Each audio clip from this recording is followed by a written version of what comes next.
Oggi la necessità era innanzitutto di far presente alla Regione, che poi porterà nei tavoli istituzionali nazionali, che occorre intervenire immediatamente sotto tutti i punti di vista, dal punto di vista mediatico e quindi tranquillizzare il consumatore che i nostri prodotti agricoli sono sani, sono salubri, quindi le speculazioni che stanno avvenendo, e poi da un punto di vista di interventi di misura a sostegno economico, quale ad esempio le moratorie sui mutui a livello contributistico, di sostegno alle nostre aziende che oggi stanno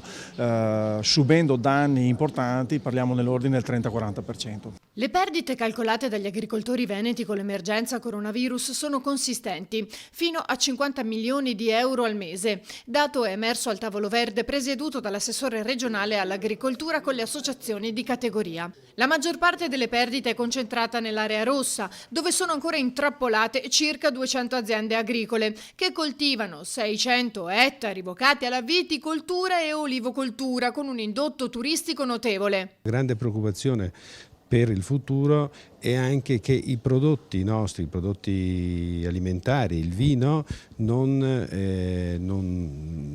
vengono bollati come prodotti che possono portare il coronavirus. Questo sta emergendo, per cui la grossa campagna che dobbiamo fare nei prossimi giorni, nei prossimi mesi, è dire che il prodotto food, il prodotto vino, è un prodotto che è sano, è un prodotto che non è aggredito dal virus, per cui no a tutti quelli che stanno iniziando a chiedere certificazioni